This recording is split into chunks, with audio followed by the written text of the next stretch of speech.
자, 오늘 함께 은혜 나누실 말씀입니다. 요한복음 13장 12절에서 17절까지 있는 말씀입니다. 제 성경책으로는 신약성경 170페이지에 있습니다. 요한복음 13장 12절부터 17절까지의 말씀입니다. 봉독해 드리도록 하겠습니다. 그들의 발을 씻으신 후에 옷을 입으시고 다시 앉아 그들에게 이르시되 내가 너희에게 행한 것을 너희가 아느냐? 너희가 나를 선생이라 또는 주라 하니 너희 말이 옳도다. 내가 그러하다. 내가 주와 또는 선생이 되어 너희 발을 씻었으니 너희도 서로 발을 씻어주는 것이 옳으니라. 내가 너희에게 행한 것 같이 너희도 행하게 하려 하여 본을 보였노라. 내가 진실로 진실로 너희에게 이르노니 종이 주인보다 크지 못하고 보냄을 받은 자가 보낸 자보다 크지 못하나니 너희가 이것을 알고 행하면 복이 있으리라. 아멘.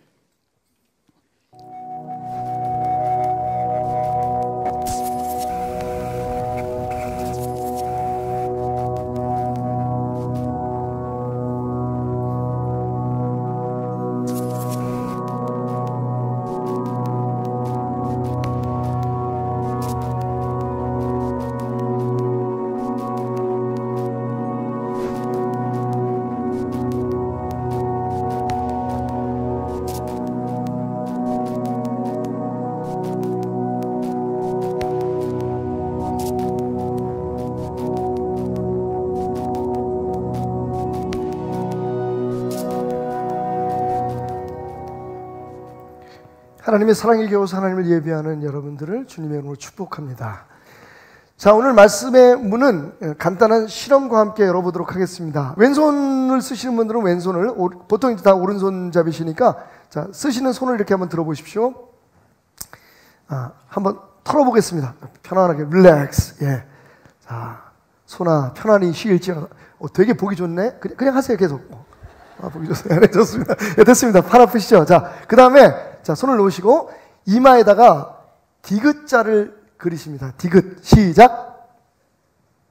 네, 그럴 줄 알았어. 자, 이 실험의 내용은 뭐냐면요. 자, 이렇게 손을 푸시고 디귿자를 그리실 때 상대방의 관점에서 디귿자가 정확히 보이도록 그리신 분들은 이타적인 분이십니다. 그러니까 다른 사람들을 생각하는 사람은 디귿자를 상대방이 보는 입장에서 지금 늦었어. 내가 다 봤어. 근데 반대로 이렇게 그리시는 분은, 그러니까 내 입장에서 보면 디귿자가 이거잖아요. 그렇게 그리시는 분들은 조금 자기 중심적이다 라고 하는 실험을 미국의 한 대학교에서 했습니다. 물론 미국에서는 디귿을 그린 게 아니고 D자를 그렸습니다만, 여러분, 근데 저는 사실 그 실험이 별로 의미가 없다고 생각해. 왜요? 우리는 다 자기 중심적이니까. 조금의 차이가 있을지 모르지만 모든 게 다 자기 중심적으로, 우주가 내 중심적으로 돌아가기를 원하는 것이 우리 모든 인간의 마음이 아닐까라는 생각을 가져봅니다. 그런 인간들에게 우리 예수님은 참 별난 가르침을 주십니다. 솔직히 이게 실천하기 어려운 가르침인데, 그런데 그게 예수님의 가르침입니다. 예수님의 파격적인 행동 가운데서 제가 볼 때는 가장 파격적이었던 행동, 바로 6월절 날 밤 예수님께서 십자가에 못 박혀 죽으시기 바로 전날 밤에 식사하던 자리에서 일어나셔서 대야에 물을 떠 담으시고 옷 저고리를 벗으시고 노예처럼 수건을 그 옆에 차신 후에 제자들의 발 앞에서 무릎을 꿇으시고 12명의 제자들의 발을 하나씩 씻어주신 행위입니다. 저 같으면 어떻게 했을까요, 여러분? 내일이면 제가 죽어요. 좋아하지 마십시오. 김정혜. 내일이면 제가 죽어요. 그런데 내가 죽고 난 후에 이 세상을 하나님의 나라로 세워나가야 될 제자들은 철없이 다투고 있습니다. 네가 높아 내가 높아. 야, 예수님 얘기를 들어보니까, 우리 선생님 얘기를 들어보니까 내일이 그날인가 봐. 예수님께서 내일이면 당신이 이 땅에 오신 그 뜻을 이루시는 역사가 일어난대. 그러면 예수님이 승리하는 그 자리에 우리도 함께 서지 않겠어? 누가 제일 가까이 설까? 누가 제일 높은 자리에 설까? 아마 날 거야. 아니야, 나지. 희생으로 보면, 헌신으로 보면 내가 더 열심히 예수님을 섬기는 걸, 그 모습을 한참 바라보고 계시던 예수님께서 식사 자리에서 일어나셔서 겉옷을 벗으시고 무릎 꿇고 앉아 노예처럼 제자들의 발을 씻어주셨습니다. 물론 성경에는 예수님께서 제자들의 발을 씻어주시면서 여러 가지 말씀을 하셨다고 기록되어 있지만, 그냥 저만의 느낌일까요? 아니면 상상일까요? 예수님은 한참 그냥 그들의 때 묻은 발가락 하나하나를 닦아주시면서 물끄러미 그들의 발을 내려다 보셨을 겁니다. 저 같으면 그랬을 것 같아요. 이 정신 나간 것들아, 내일이면 내가 무슨 일을 당할 줄 아니? 내가 그동안에 너희들에게 얼마나 자주 내가 어떤 고통을 당하고 어떤 수모를 당하고 어떻게 세상을 구원하기 위해서 십자가에 죽어야 될 것을 너희들에게 말했느냐. 근데 지금 이 자리에서 이 밤이 새기만 하면 내가 너희들을 떠나야 될 이 순간에조차 너희들은 누가 크냐, 누가 작으냐, 누가 잘났냐, 누가 못났냐, 누가 대접을 받아야 되느냐, 누가 섬겨야 되느냐를 따지고 앉아있느냐, 이 한심한 것들아. 저는 아마 화를 내고 야단을 쳤을 것 같아요. 죄송합니다, 여러분. 그랬을 것 같아요. 근데 예수님은 말없이 그들의 발을 씻겨 주십니다. 여러분, 이 기행에 가까운 예수님의 파격적인 행동이 우리에게 주는 교훈은 뭘까요? 유언보다 더 강했던, 예수님의 마지막 이 세상에서 남겼던 말씀보다 더 강했던 이 하나의 행동이 오늘 우리에게 어떤 깨달음을 요구하고 있을까요? 첫 번째로 저는 이 말씀을 보면서 이렇게 깨닫습니다. 예수님은 위대함의 기준을 바꾸어 놓으셨다. 따라합시다. 위대함의 기준을 바꾸라. 여러분, 예수님 이렇게 말씀하십니다. 저녁 먹는 중에 예수는 아버지께서 모든 것을 자기 손에 맡기신 것과, 여러분 들으셨습니까? 아버지 하나님께서 예수님께 모든 것을 맡겼다. 하나님의 권위와 하나님의 권세를 지금 가지고 있는 분임을 스스로 주장하십니다. 하나님의 아들 메시아라는 겁니다. 그리고 말씀하시기를 자기가 하나님께로부터 오셨다가 하나님께로 돌아가실 것을 아시고, 예수님은 그분이 가지고 있는 권능과 권세만 알고 있었던 것이 아니라 그것을 통해서 어떤 역사를 이루어야 하실지를 정확히 알고 계셨던 분입니다. 저녁 잡수시던 자리에서 일어나 겉옷을 벗고 수건을 가져다가 허리에 두르시고 이에 대야에 물을 떠서 제자들의 발을 씻으시고 그 두르신 수건으로 닦기를 시작하여. 여러분, 예수님 이전에 예수님이 사셨던 그 주변 세상 사회의 기준은, 위대함의 기준은 황제가 되는 것입니다. 얼마나 많은 사람들을 다스리냐 하는 것이었습니다. 얼마나 많이 배우고 얼마나 많은 것을 소유하고 어떠한 이름을 갖고 세상을 살아가느냐 하는 것이었습니다. 내가 손가락질을 할 때 얼마나 많은 사람들이 내 손가락질에 응답해 따라오고, 나로 인해서 얼마나 많은 사람들이 먹고 살 수 있느냐, 그것이 위대함의 기준이었다면, 그날 밤 예수님의 그 행동은 그 위대함의 기준을 완전히 바꿔놓은 행위였습니다. 그런데 여러분, 그게 그렇게 새삼스러운 것이 아니었다는 게 중요합니다. 예수님은 이미 여러 번 그렇게 말씀하셨습니다. 여러분도 들으셨습니다. 예수께서 제자들을 불러다가 이르시되 이방인의 집권자들이 그들을 임의로 주관하고 그 고관들이 그들에게 권세를 부리는 줄을 너희가 알거니와. 자, 이것이 세상의 법이다. 그러나 나는 너희에게 말한다. 너희 중에는 그렇지 않아야 하나니. 여러분, 세상과 달라야 된다는 겁니다. 너희 중에 누구든지 크고자 하는 자는 너희를 섬기는 자가 되고, 너희 중에 누구든지 으뜸이 되고자 하는 자는 너희의 종이 되어야 하리라. 아멘. 이것이 우리가 살고 있는 더 큰 세상, 아니 우리가 진정으로 속해 있는 하나님 나라의 법이요 질서요 기준이라고 예수님은 지금 말씀하고 계시는 겁니다. 그런데 우리는 지금 어떻게 하고 있습니까? 그런데 제자들은 어떻게 했습니까? 그런 예수님 앞에서, 그런 행동을 보이시는 예수님 앞에서 그들은 누가 더 으뜸이 되고, 누가 더 지배하는 자가 되고, 누가 더 칭찬을 받는 자가 되고, 누가 더 높임을 받는 자가 되고, 누가 더 많은 것을 소유하는 사람이 될 것인가를 서로 논쟁하고 다투고 있었다는 겁니다. 우리는 어떻습니까? 우리는 어떻습니까?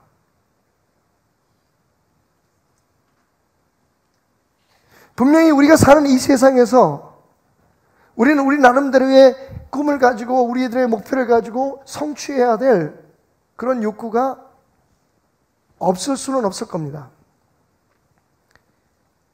하지만 우리는 언젠가부터 단순히 이 땅에 발을 딛고 사는 사람, 단순히 이 세상에 존재하는 사람들이 아니라 하나님 나라의 백성, 이미 영원한 생명을 누리고 있는 하나님 나라의 삶을 누리고 있는 하나님의 사람, 예수 그리스도의 사람들이라고, 그렇게 살 것이라고 결정을 했다는 겁니다. 그러면 우리는 당연히 예수님의 기준에 따라 우리의 높음과 낮음, 우리의 성공과 실패, 위대해짐과 그렇지 않음의 기준을 정하는 것이 맞습니다. 그리고 그렇게 실천해야 합니다. 그런데 가정에서는 물론이고 우리가 삶을 살아가는 삶의 현장에서, 아니 심지어는 교회 안에서조차도 우리는 여전히 세상의 기준과 법을 따라 살아갑니다. 높은 사람은 높고 낮은 사람은 낮고, 있는 사람은 대접받고 없는 사람은, 일 많이 하는 사람은 칭찬받고 그렇지 않은 사람들은 그 존재 자체도 중요하게 여겨지지 않는. 아마 오늘 예수님께서 이 예배에 참석하시면 저의 더러운 발부터 씻겨주실 겁니다. 여러분, 참 어려운 얘기인데 예수님이 이렇게 하신 이유를 분명히 밝히셨습니다. 내가 선생이 되어 너희의 발을 씻었으니 너희도 서로 발을 씻어줘라. 여러분, 내가 선생인데, 내가 대접받아야 될 위치에 있는데, 내가 큰 소리 쳐야 될 위치에 있는데, 내가 명령해야 될 위치에 있는데도 불구하고 나는 너희들의 발을 씻어 주었다. 그 섬기는 마음으로 살아가라. 그것이 하나님 나라의 법이고 나의 명령이다. 그러면서 이렇게 말씀하십니다. 이것을 알고 행하면 복이 있을 것이다. 여러분, 복이 있답니다. 복! 그 물속에 사는 배불뚝이 그 복 말고, 여러분, 많은 사람들이 예수 그리스도 안에서 하나님 안에서 복을 받기를 원합니다. 그 복이 무엇이든지. 그런데 그 복을 받는 비결이 섬기는 거라는 것에 대한 동의하지 않습니다.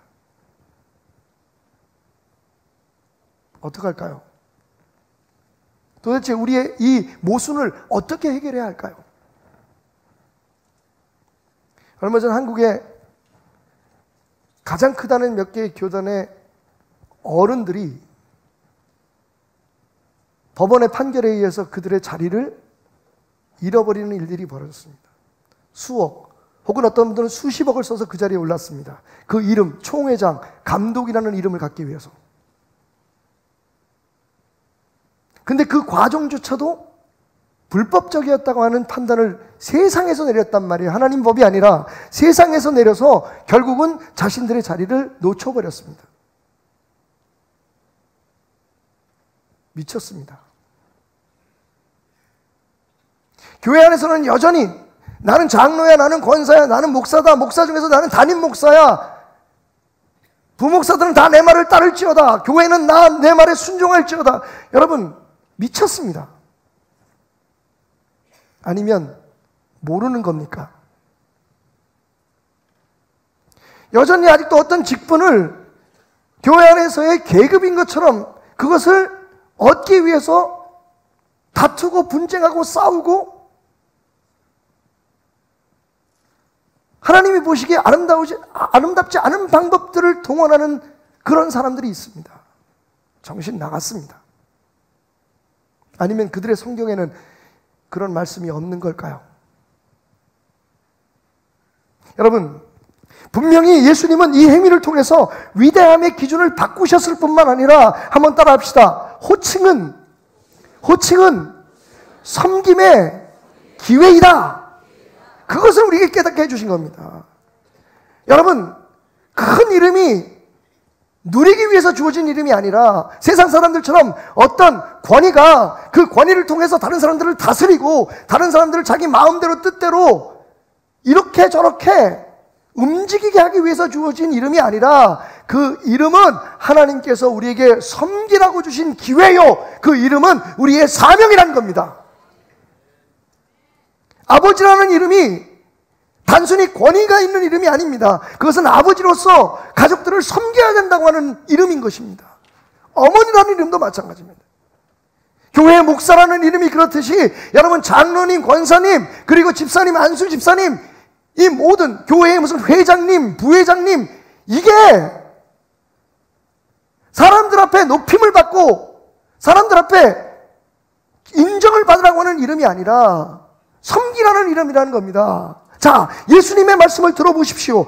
그들의 발을 씻으신 후에 옷을 입으시고 다시 앉아 그들에게 이르시되, 자, 이제 예수님의 본론이 그렇게 행동을 하신 그 이유를 말씀하십니다. 내가 너희에게 행한 것을 너희가 아느냐, 보았느냐, 나를 선생이라 또는 주님이라 하니 너희 말이 옳도다. 그래, 너희가 나를 선생님이라고 부르지, 나 선생님 맞다. 너희가 때로는 나를 주님이라고 부르지, 내가 너희의 주인이 맞다.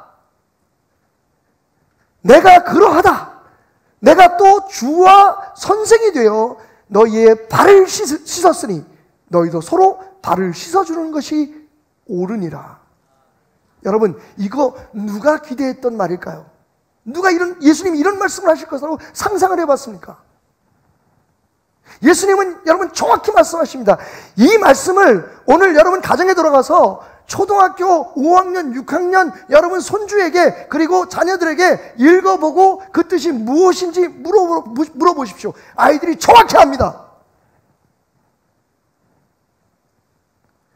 예수님이 선생님인데, 예수님이 주인인데 그 예수님이 제자인, 그리고 여러분 주인이면 종이잖아요. 종들의 발을 친히 씻어주셨다. 그 더러운 120개의 발가락을. 여러분 12명의 발이면, 그죠? 발로 따지면 24개가 되겠죠. 하지만 여러분 발가락으로 생각하면 120개예요. 그 중에 발가락이 없는 사람은 없었겠죠. 예수님께서 그 발가락 120개 하나하나를 아무 말 없이 왜 그렇게 행동하고 있는지 말씀도 안 하시고 그냥 발을 씻어주셨다는 거예요. 여러분, 유대 나라의 그 거친 땅에, 그 메마른 땅에 얼마나 발이 더러웠겠어요. 그 발가락 하나하나를 이제 얼마 있지 않으면 못 박혀 피 흘릴 그 손으로 하나하나 후벼가며 씻어주셨단 말이에요. 그리고 그 이유가 내가 한 것처럼 너희도 그렇게 살라는 겁니다. 그게 하나님의 나라의 백성, 그게 하나님 나라의 귀한 이름을 가진 자들의 사명이라는 겁니다. 예수님은 이렇게 풀고 계십니다. 선생이라는 내 이름은, 주님이라는 내 이름은 너희를 섬기라고 하나님께서 내게 주신 이름이라고.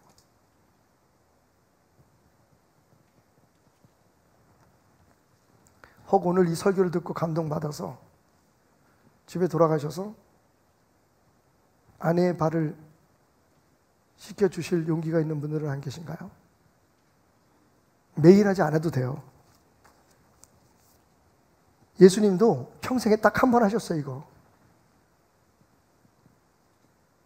그러니까 지금까지 우리가 해왔던 어떤 행동과 달리 정말 예수님이 우리에게 가르치신 내가 남편으로서 아내인 당신을 섬기겠습니다. 내가 아내로서 남편인 당신을 섬기겠습니다. 내가 아버지로서 어머니로서 너희들을 섬겨주마. 내가 목사로서, 내가 장로로서 여러분 성도님들을 섬기겠습니다.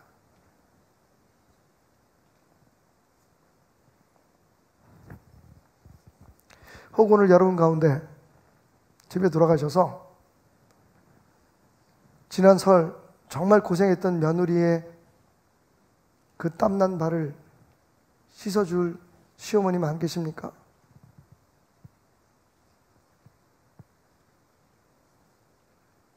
남사스럽습니까? 뭔가 좀 이상하죠? 아니, 발을 씻겨주는 대신 이렇게 따뜻하게 말해줄 수는 없겠습니까? 수고했다. 너 없으면 우리 집안이 어떻게 되겠니? 내가 시어머니지만 너한테 배울 게 참 많구나.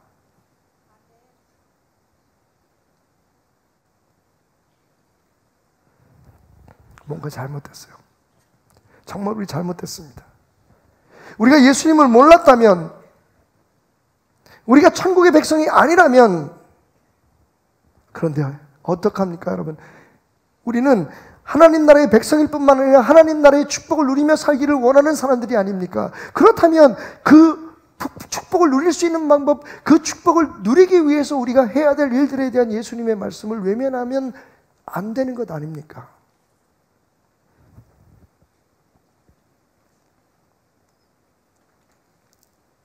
예수님은 이렇게 말씀하십니다. 인자가 온 것은 섬김을 받으려 함이 아니라 도리어 섬기려 하고 자기 목숨을 많은 사람의 대속물로 주려 함이니라. 여러분, 이름은요, 섬기라고 준 기회입니다. 그거 가지고 힘을 과시하고 그거 가지고 내 권위를 주장하라고 주어진 게 아니라,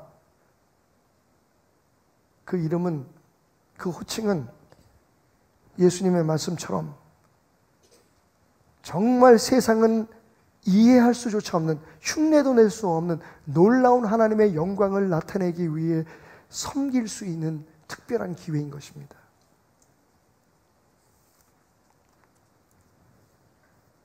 제가 말씀을 준비하다가 어제 함께 일하는 목사님 한 분에게 정말 뜻하지 않게, 제 마음은 그게 아닌데 계획했던 일이 제대로 되지 않아서 상처를 줬다는 생각이 들었어요. 제가 밤늦게 생각났을 때 안 하면 안 될 것 같아서 전화를 걸었습니다. 제가 그렇게 했다는 걸 내세우려고 하는 게 아니라, 여러분, 제가 잘했다고 생각해서 말씀드리는 거예요. 항상 그럴 수는 없을 겁니다. 근데 제가 그 목사님에게 전화해서 그렇게 얘기했어요. 목사님, 나 때문에 마음이 아팠으면 미안하다. 어떤 방송국 앵커가 한 말 같네. 죄송합니다. 그거 아니에요. 네가 아팠다면 그래, 미안하다. 그거 아니에요. 정말 제가 아픔을 줬다는 걸 알았어요. 처음부터 희망을 주지 않았으면 실망도 없었을 텐데, 저는 정말 그분을 생각해서, 솔직한 얘기지만 여러분, 저는 지금 제가 이 교회를 떠나고 난 후에 그 앞길보다 저와 함께 25년 동안 섬겨왔던 우리 목사님들의 앞길이 더 걱정됩니다. 그냥 무슨 근거에서 오는 자신감인지 혹은 평안함인지 모르겠지만, 저는 그냥 목회를 그만둬도 살 수 있을 것 같아요. 막연히 별로 준비도 안 했어요. 근데 그냥 살 것 같아요. 근데 저와 함께 일해왔던 여러분의 목사님들은 어떡할까? 이게 너무 머리가 아파요, 솔직히. 마음이 아파요. 어쨌든 저만큼 기회가 주어지지 않을 것 같다는 생각 때문에 그래요. 알아서 잘 살겠지만. 그래서 제가 나름대로 목사님들 길을 어떻게 하든지 인도해 주려고 노력을 하는데 그게 생각대로 안 되네요. 돈은 문제가 아닌데, 돈이야 뭐 빚을 저소라도 해줄 수가 있는데, 문제는 정말 이분들이 가서 자기가 기쁘게 즐겁게 베델교회에서 함께 이렇게 섬기고 일해왔던 것에 대한 충분한 하나님의 그런 축복과 은혜 속에서 할 수 있는 일들의 그런 자리들을, 그런 그 목회 현장들을 좀 준비해 주고 싶어서 제가 나름대로 노력을 하는데, 세상이 참 그렇지가 않네요. 그래서 제가 상처를 준 것 같았어요. 전화해서 목사님 미안하다, 정말 미안하다, 그 얘기밖에 할 수가 없었어요.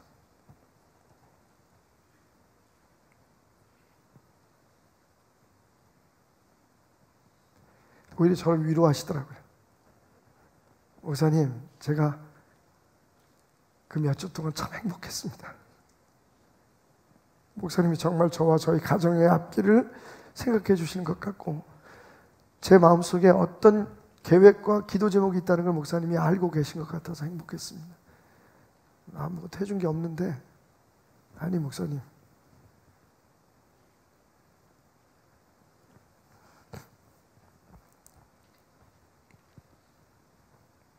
우리가 가진 이름은 뭡니까 도대체?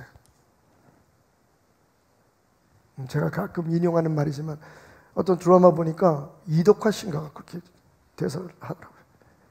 야, 내가 왜 권력을 갖고 싶은지 알아? 권력을 남용하기 위해서야. 인간들이 힘을 갖고 싶은 것, 그 큰 이름을 갖고 싶은 이유는 그래서 남들을 다스리고 내 마음대로 내가 원하는 걸 누리고 싶은 욕망 때문일 겁니다. 그런데 주님은 말씀하십니다. 내가 선생이요, 내가 너희의 삶의 주님이라고 불려지는 주인이지만 나는 그 이름으로 너희를 섬긴다. 그게 하늘나라의 법이고, 그를 통해 우리의 모든 마음속의 분란과 상처와 아픔보다 하나님에 대한 감사와 찬송이 넘쳐나게 될 것이다. 여러분, 주님은 이 행위를 통해서 우리가 가지고 있는 그 호칭은 섬김의 기회임을 가르치셨습니다. 결국 저는 이 행동을 통해서 짧게 결론을 짓자면, 우리가 자아인력으로부터 벗어나야 한다는 사실입니다. 한번 따라해 볼까요? 자아인력으로부터 벗어나자. 여러분, 자아인력이라는 말은 만유인력이라고 하는 말에서 제가 따온 겁니다. 만유인력이 무엇입니까? 모든 만물은 서로 잡아당기는 게 있죠. 만유인력 중에서 가장 강력한 게 뭐냐면 중력입니다. 우리가 지금 이 지구에 붙어서 살아갈 수 있는 이유는, 이 땅을 딛고 걸어 다닐 수 있는 이유는, 지구가 때로는 거꾸로 돌아가도 우리가 떨어져서 저 우주에 미아가 되지 않은 이유는 이 지구 한가운데서 우리를 잡아당기고 있는 힘이 있기 때문입니다. 그래서 우리는 중력이라고 얘기합니다. 근데 그 중력만큼 강한 게 우리 인간 사회에 있습니다. 그게 뭐냐면 자기 인력입니다. 모든 것을 자기에게로 끌어들이려고 하는 것, 내 중심으로. 모든 거에 다 나를 중심으로 해서 돌아가야 돼요. 그렇지 않으면 견디지 못하는 사람들이 있습니다. 아니, 대부분 우리는 그렇습니다. 심지어는 여러분 용서하고 들어주십시오. 교회들이, 그리고 성도들이 하는 선한 행동조차도 거기에는 이유가 있습니다. 내가 이렇게 해서 복을 받으려고. 교회들이 선교할 때도 선교를 해서 우리 교회가 부흥하려고. 여러분, 그 말이 틀리진 않지만 그게 목적이 된다면 분명히 예수님의 가르침에서 멀어진 것은 맞습니다. 열심히 기도하는 이유가, 예배 참석하는 이유가 우리 자식들 잘 되게 하려고. 틀리진 않지만 분명히 예수님께서 의도하는 건 아닙니다. 하나님 앞에 11조 드리고 물질 드리는 것이 그렇게 해서 내 창고가 가득 차게 하려고. 여러분, 그건 더욱더 아닙니다. 어렵지만 자기 인력에서 벗어나려고 몸부림치는 것이 신앙입니다. 이제껏 모든 것이 나 중심, 나의 주도로 움직였다면 이제는 하나님의 말씀, 하나님 중심으로 내 삶의 진짜 주인 되신 그분의 뜻대로 내가 살아가려고 자기 인력, 자기 중력, 나 아니면 안 돼, 내 생각대로 돼야만 해, 내 생각이 맞아 라고 생각하는 모든 것을 내게로 끌어들이려고 하는 그 생각이 하나님 뜻대로, 하나님 말씀이 맞아, 힘들지만 하나님 명령대로 따라야 해 라고 하는 그러한 새로운 은혜의 진공 상태로 벗어나는 것이 진짜 신앙입니다. 그게 없으니까 여러분, 교회 안에서도 상처를 받고 서로 다투고 분쟁하고 불만을 갖고 원망을 하는 겁니다. 내 뜻대로 안 되니까, 내가 법이니까. 여러분, 언젠가 제가 여러분에게 설교할 때 말씀드렸죠. 우리의 변화는 진정한 하나님을 향해서 우리가 전진할 수 있는 첫 번째 걸음은 내 생각이 틀릴 수 있다. 내가 지금 알고 있고 내가 지금 믿고 있는 것 자체가 내가 그동안에 해왔던 것들이 하나님의 뜻이 아닐 수 있다. 다른 사람들의 생각이 맞을 수도 있다라고 인정하는 순간부터 우리의 첫 걸음은, 자기 인력에서 벗어나는 첫 걸음은 시작되는 겁니다. 그런데 여전히 여러분, 내 말이 하나님 뜻이고 내가 하는 게 하나님 뜻이고 이건 내가 포기할 수 없고 저건 내가 버릴 수 없고, 그게 바로 오늘 하나님 나라에 속해 있다고 말하는 우리들이 삶에 있어서는 세상의 법을 따라 살아갈 수밖에 없는 위선적인 사람들로 살아갈 수밖에 없는 이유입니다. 자기 인력에서 벗어나야 됩니다. 주님 말씀에 우리의 삶이 끌려가야 됩니다. 하나님의 은혜에 내 삶이 달라붙어져야 되는 겁니다. 하나님 믿으면 뭐합니까? 예수 말씀 들으면 뭐합니까? 여러분, 전혀 새롭지 않은 이 말씀이 우리에게 왜 이렇게 오늘 부담스럽습니까?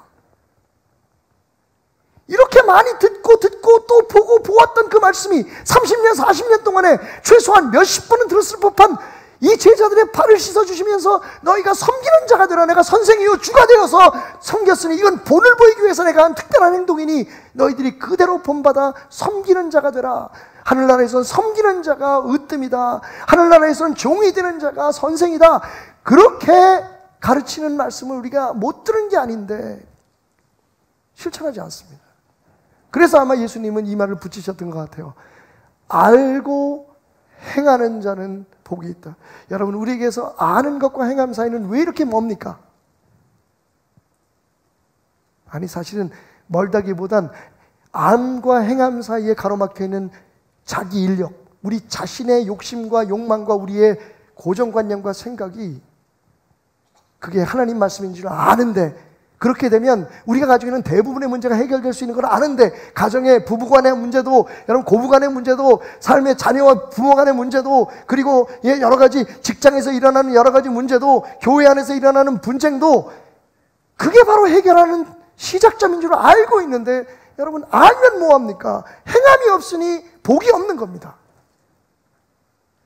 우리가 기대하는 참 하늘의 복, 가정의 평화, 일터에서의 화합, 남편과 아내가 서로 나보다 서로를 더 아끼고 살아가는 것, 자식들이 정말 내 계획, 내 생각이 아니라 그보다 더 좋은 하나님의 계획, 하나님의 뜻대로 살아갈 수 있도록 그 앞길이 열리는 것. 여러분, 그 진정한 축복이 어디서 오냐면 내가 내 이름을 내려놓고, 아니 그 이름을 기회로 삼아 섬기기 시작할 때부터 시작된다고 예수님은 말씀하고 계십니다. 너희의 영생의 축복이 어디 있느냐? 알고 행하는 데 있다.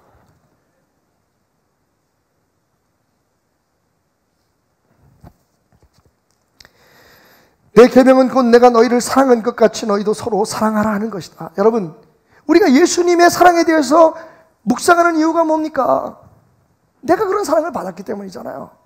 얼마나 행복합니까? 나 같은 죄인 살리신. 근데 여러분, 거기서 예수님의 말씀이 끝나지 않았다는 걸 기억하십시오. 내가 너희를 사랑했다. 자, 그 사랑을 알았니? 그러면 그 사랑으로 다른 사람들을 섬겨라. 그것을 기준으로 그렇게 다른 사람들을 섬겨라. 그게 내가 너희에게 원하는 것이다. 미국에 있을 때 한 큰 한인교회를 방문한 적이 있었습니다. 입구에 들어가면서 그 자리에 멈춰서 정말 얼마나 제가 서 있었는지 모르겠어요. 너무 감동을 받은 조각상 하나가 있었습니다. 바로 이 조각상입니다. 오렌지 카운티라고 하는 캘리포니아의 한 지역, 그 당시에 가장 컸던 교회의 그 로비에 있었던 이 그림. 지금 여러분들이 보시는 이 조각상은 텍사스에 있는 달라스 디올로지컬 세미너리의 달라스 신학대학의 그 정원에 세워진 동일한 동상입니다. 거기에는 영어로 다음과 같은 문구가 써 있었어요.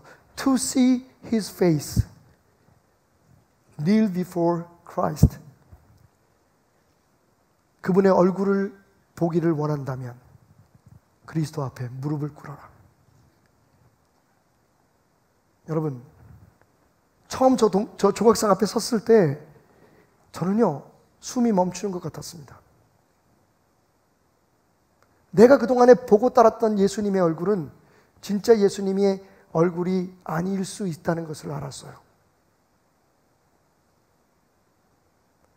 제자들의 발을 씻겨주던 예수님의 얼굴, 진짜 그 얼굴을 보려면 무릎을 꿇어야만 했던 겁니다. 우리는 죽음에서 부활하시고 사탄을 물리치시고 병을 고치시고 기적을 행하시는 예수님의 찬란한 얼굴에 매료되어 있습니다. 그래서 그 얼굴만을 매일 구합니다. 나를 도우소서, 나를 이기게 하소서, 나를 모든 위험에서 건지소서. 그런데 주님 말씀하십니다. 자, 그 승리의 얼굴, 찬란한 영광의 얼굴만이 내 얼굴이 아니다. 그날 너희들에게 영원히 변치 않는 진리의 교훈을 남기기 위해 제자들의 발을 씻어주었던 땀방울이 맺힌 사랑으로 젖은 내 얼굴을 너는 본 적이 있는가? 그 얼굴은 내가 무릎을 꿇어야만 볼 수 있는 얼굴이었습니다. 그 얼굴은 내가 누군가의 발을 씻어주듯 섬길 때에만 볼 수 있는 얼굴이었습니다. To see his face, kneel before Christ.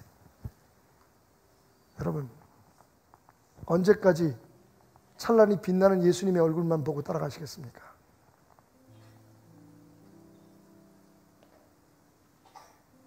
이제 무릎을 꿇으시죠. 하도 오래 뻣뻣하게 세워져 있는 무릎이기에 꿇는 게 쉽지 않을 겁니다. 여러분, 예수님 분명히 말씀하셨습니다.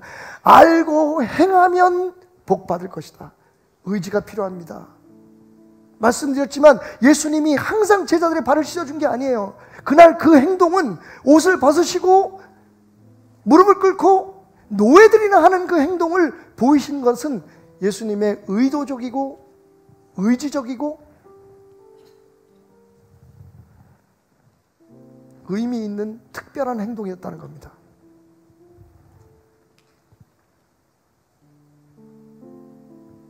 우리의 뻣뻣한 무릎은 그렇게 예수님의 명령 앞에 꿇어져야 됩니다.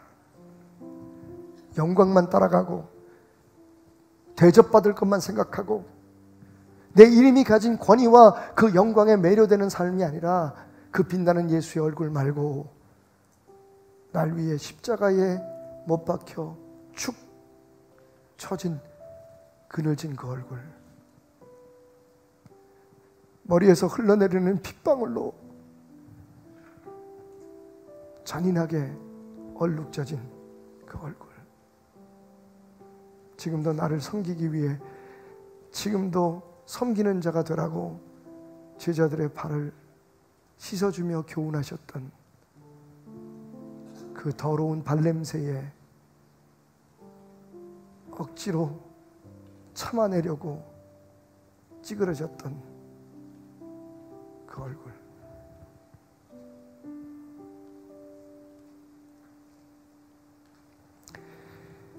오랜 고문서에 다음과 같은 이야기가 기록되어 있었답니다.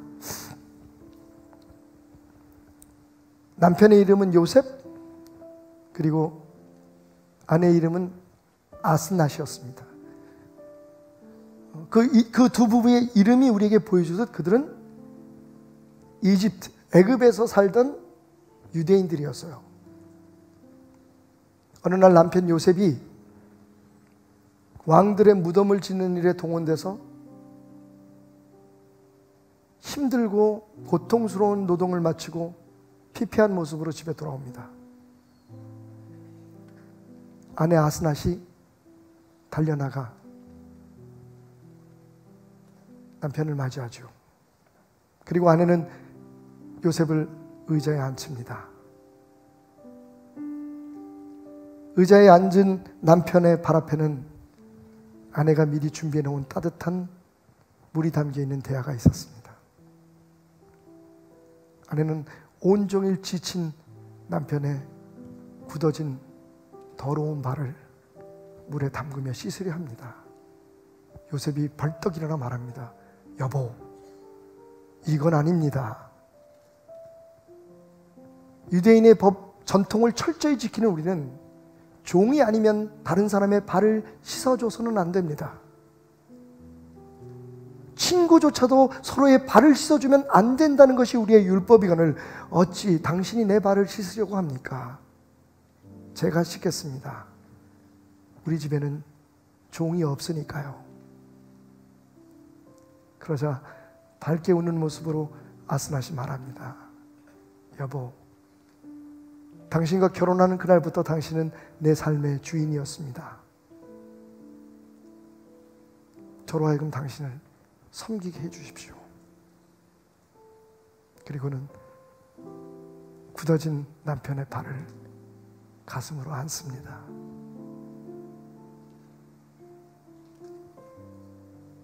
와우. 제가 설교 준비하면서 어제 밤에 아내에게 물었어요. 여보, 진짜 좋은 얘기다, 그지?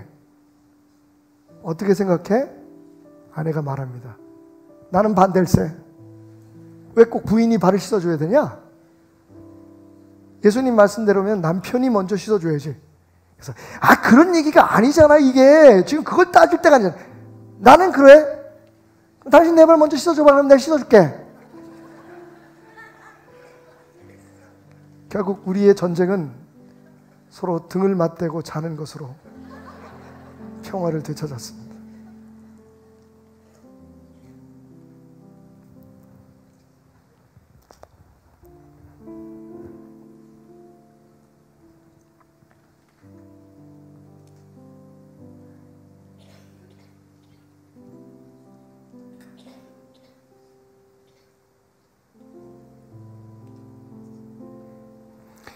세상의 더러운 먼지와 때로 오염된 그 12개, 120개의 발가락, 정성껏 닦으시는 예수님의 모습, 여러분 힘들어도 어려워도 우리가 배우고 본받아야 될 천국의 축복이 담긴 행위입니다. 여러분의 가정에 천국의 평화가 있기를 원하십니까? 정말 무엇이 문제인지 모르게 서로 부딪히고 서로 부딪혀야 했던 삶의 현장의 문제들이 해결받기를 원하십니까? 그러면 이제 자리에서 일어나셔서 겉옷을 벗고 그건 수치가 아닙니다. 지는 게 아닙니다. 주님의 사랑으로, 주님이 주신 능력으로 무릎을 꿇으십시오. 그리고 서로 섬기십시오.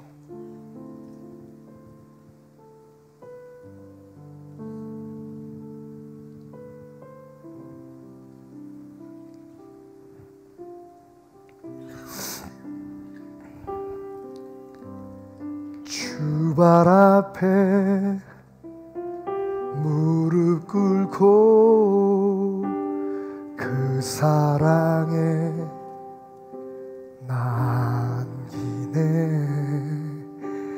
어떤 말도 그 어떤 소리도 그 발 앞에서 잠잠해지네. 주 나의 사랑 그 발 앞에 앉아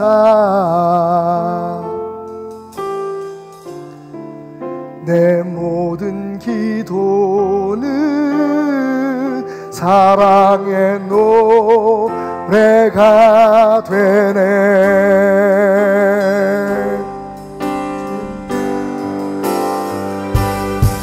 주의 옷자락 만지며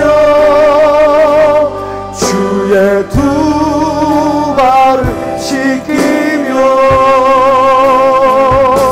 주님 그 발에 입 맞추며 나의 왕관을 배우리.